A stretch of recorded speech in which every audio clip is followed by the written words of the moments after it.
Bonjour mesdames et messieurs, bonjour salut à tous et bienvenue à cette édition d'information sur Camer TV Info, la chaîne d'analyse de l'actu au Cameroun. Ne rien taire pour plaire, ne rien dire pour nuire est notre credo. Voici pour commencer le titre de cette édition. Mettons un fonds de révolution de 5 millions d'euros, 3,3 milliards de francs CFA et le régime Biya tombe entre le 4 et le 6 novembre 2020. Cette vidéo est réalisée à partir d'une publication de Maître Ntimbane Christian Bomo sur sa page Facebook. Mais avant de découvrir l'intégralité de son contenu, veuillez prendre 3 secondes pour vous abonner à nos pages Facebook camertv.info et YouTube CamerTV Info.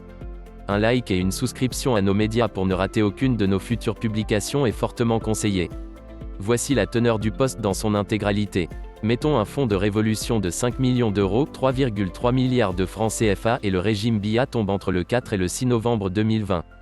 Les 4 et 6 novembre 2020, dates anniversaires de l'arrivée de Paul Biya au pouvoir, pourront aussi par la force des symboles, être celles de la fin de son régime.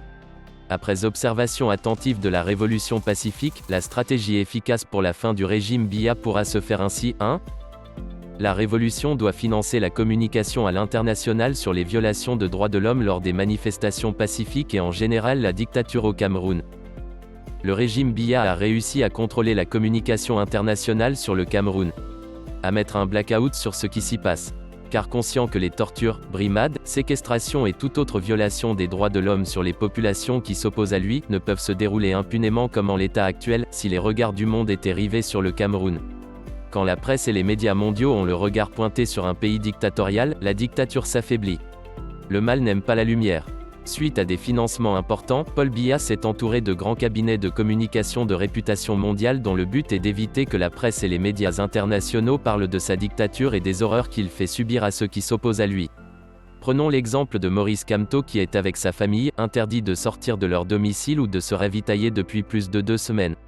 Si le Cameroun était sous les projecteurs des chaînes comme CNN, ou même TF1 en France, jamais le régime n'aurait eu le courage de poser un tel acte.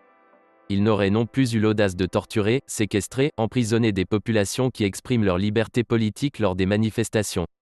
Ce qui se passe au Cameroun n'est pas suffisamment connu. Le monde entier ne sait pas que les Camerounais vivent dans une des dictatures les plus cruelles et vieilles de ces temps. Les quelques médias et presses internationaux qui parlent des événements politiques qui se déroulent sporadiquement au Cameroun sont de faible portée. À savoir France 24, TV5, RFI, BBC Afrique, Jeune Afrique qui ne sont d'ailleurs suivis que par des Africains francophones vivant en Afrique. Même en France, pratiquement personne, autre que les Africains ne les suit.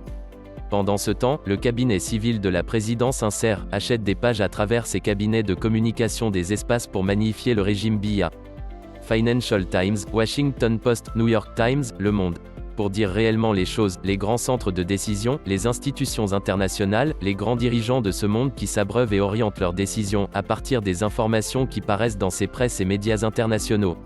Ils ne sont pas du tout au courant qu'au Cameroun, on tue, torture, juge devant les cours martiales. Les civils qui ont simplement manifesté publiquement contre le régime parce que la presse et médias internationaux n'en font pas cas. Les quelques rapports d'ONG sans médiatisation ne suffisent pas. La révolution doit donc financer les services de 2 ou 3 grands cabinets de communication internationaux qui auront pour mission de contacter par leur réseau la presse et les médias internationaux pour que ceux-ci puissent enfin zoomer leurs projecteurs sur le Cameroun pendant la période des manifestations pacifiques. 2. La révolution camerounaise doit accompagner et sécuriser les manifestants arrêtés ou torturés. Le peuple camerounais veut marcher. C'est une évidence. Un truisme. Il l'a prouvé encore le 22 septembre 2020. N'eussent été les rafles de veille, les arrestations prématurées des jeunes marcheurs, les arrestations et séquestrations anticipées du leader et des cadres du MRC, le déploiement massif des moyens sécuritaires de la police et de la gendarmerie sur toute l'étendue du territoire, des centaines de milliers de Camerounais auraient manifesté. Le peuple camerounais est prêt et suffisamment mûr politiquement pour comprendre que seule la fin du régime Biya lui donnerait une lueur d'espoir. Malheureusement, des petites questions lancinantes freinent leur élan. Que deviendrai-je, si je suis arrêté et emprisonné, ou alors que fera ma petite famille? À cet effet, la révolution doit mettre en place un fonds d'accompagnement des personnes qui pourront être arrêtées à la suite des manifestations. Il est impossible au régime d'arrêter 2000 personnes sans que cela puisse apparaître comme une monstruosité mondiale. À cet effet, la société civile critique propose qu'une somme de 1 million de FCFA soit remise comme accompagnement à toute personne qui serait victime des arrestations ou des tortures du régime Biya parce qu'elle aura simplement marché. Nous devons le dire au peuple avant les manifestations.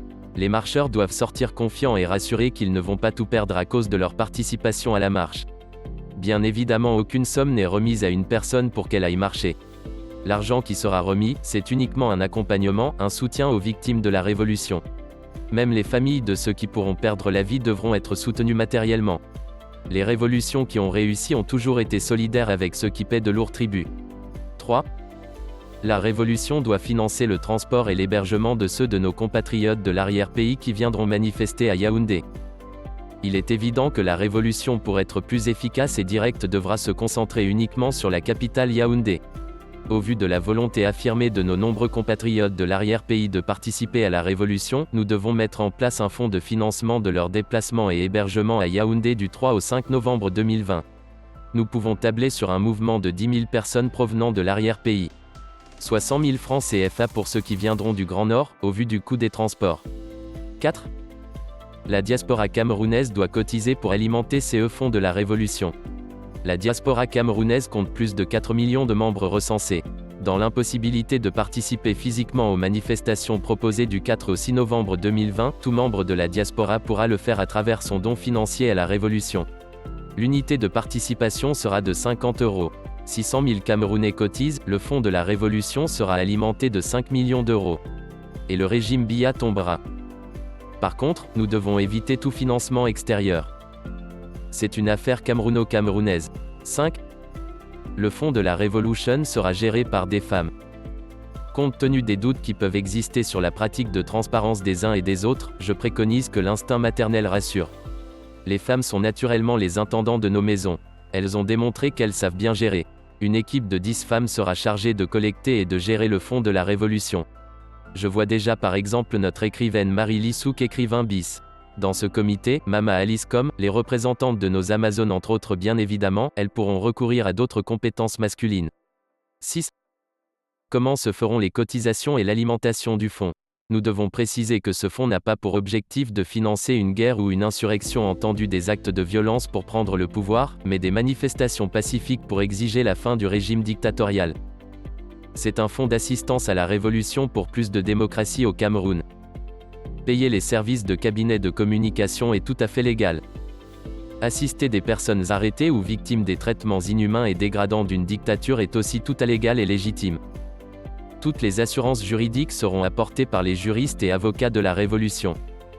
Si cette proposition de création d'un fonds est acceptée par le plus grand nombre, nous indiquerons les modalités et supports sur lesquels les financements devront parvenir au fonds.